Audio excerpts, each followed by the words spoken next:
مفتی صاحب 12 ربیع الاول پر کیا کرنا چاہیے؟ مثلا روزہ یا گھر والوں پر کھلا کھلا خرچ یا کوئی وظیفہ وغیرہ، یا اس کے علاوہ کیا کرنا چاہیے؟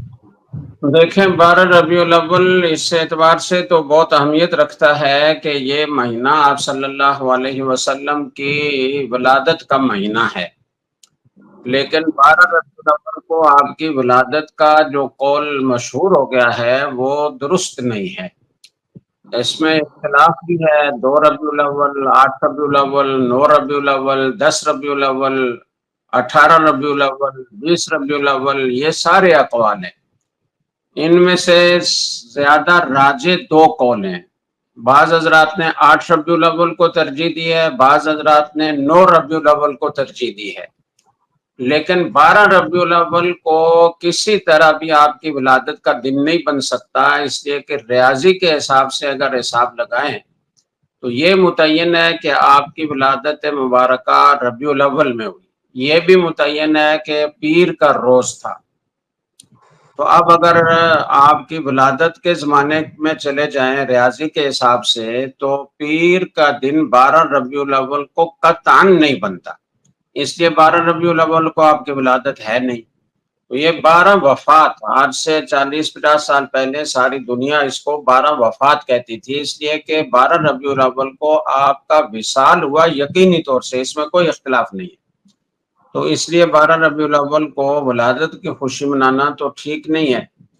دوسری بات یہ ہے کہ خوشی منانے کے لیے رسول اکرم صلی اللہ علیہ وسلم نے کوئی طریقہ متعین نہیں کیا، اور صحابہ کرام، خلفائے راشدین، صحابہ کرام، تابعین، طب تابعین، سلف صالحین نے اس طرح جشن نہیں منایا آپ کی ولادت کا جس طرح آج کل رائج ہے۔ ان حضرات کے ہاں 2 ہی طریقے تھے سیرت اپنانے کے، منانے کے، یا ولادت کی خوشی منانے کے، کہ وہ آپ صلی اللہ علیہ وسلم کی ایک ایک ادا کو اپنی زندگی میں سمونے کی کوشش کرتے تھے، آپ کی تعلیمات پر عمل کرتے تھے، دن رات، شب و روز، ہر حرکت اور سکون ان کا سنت کے مطابق ہوتا تھا۔ اور دوسرا طریقہ یہ تھا کہ جہاں موقع ملتا تھا وہ آپ کا تذکرہ کرتے تھے، آپ کے اخلاق حمیدہ بیان کرتے، آپ کے کمالات اور اوصاف بیان کرتے، آپ کی تعلیمات کا ذکر کرتے۔ تو یہی 2 طریقے ہیں سیرت منانے کے یا آپ کی ولادت کی خوشی منانے کے۔ اس میں کوئی شک نہیں کہ مسلمانوں کے لیے اس سے بڑی نعمت اور کوئی نہیں ہو سکتی کہ رسول اکرم صلی اللہ علیہ وسلم کو امت کی طرف مبعوث کیا گیا اور آخری دین اور آخری کتاب دے کر بھیجا گیا۔ اور قل بفضل اللہ وبرحمتہ فبذلک فلیفرحوا، اللہ تعالیٰ کے فضل اور اللہ کے رحمت پر خوش ہونا چاہیے، لیکن خوش ہونے کے لیے ضروری ہے کہ آپ اسی طریقے کو اختیار کریں جو اللہ اور اللہ کے رسول صلی اللہ علیہ وسلم کی منشا اور مرضی کے مطابق ہے۔ جو کچھ الٹ بازی آج کل ہو رہی ہے، جلوس نکل رہے ہیں، چراغاں ہو رہا ہے، اور بازار بھرے ہوئے ہیں، لوگوں کو تکلیف پہنچ رہی ہے، مریض اسپتال نہیں پہنچ سکتے، اسراف اور تبذیر کا طوفان برپا ہے، اور ایسے ملک میں جہاں لوگ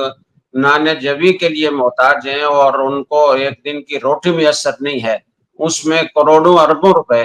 وہ اس طرح کی فضولیات میں لگ رہے ہیں۔ اگر یہ کوئی نیکی ہوتی، کوئی خوبی ہوتی، تو صحابہ کرام اسے اختیار کرتے۔ خود رسول اکرم صلی اللہ علیہ وسلم اپنی زندگی میں اس طرح خوشی منانے کا حکم دیتے، تو ایسا تو کچھ نہیں ہے۔ باقی کوئی خاص احکام ربیع الاول کے لیے یا آپ کی ولادت کے دن کے لیے قرآن و سنت میں منقول نہیں ہے۔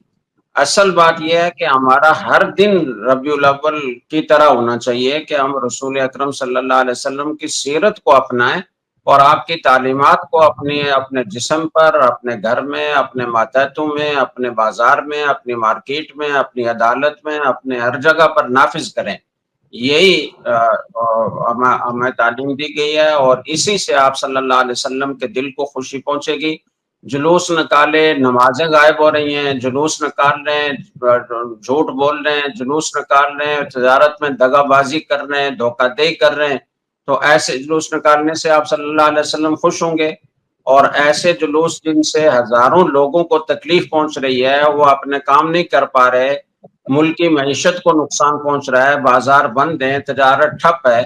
اور پھر اس سے آگے تجاوز کر کے لوگوں نے بیت اللہ کی شبیہ بنانا شروع کیا، روضہ رسول کی شبیہ بنانا شروع کیا، ان کا طواف ہوتا ہے۔ یہ تو ہمارے دین کی تعلیم نہیں ہے، اور خود بریلوی مکتبہ فکر کے جو سنجیدہ علماء ہیں وہ اس پر رد کر رہے ہیں۔ تو عوام کو سمجھانا چاہیے کہ یہ طریقہ سیرت بنانے کا یا ربیع الاول کی خوشی منانے کا بالکل شریعت کے خلاف ہے۔ اصل چیز ہے عمل کرنا، عمل کریں، بس یہی تقاضا ہے اس کا۔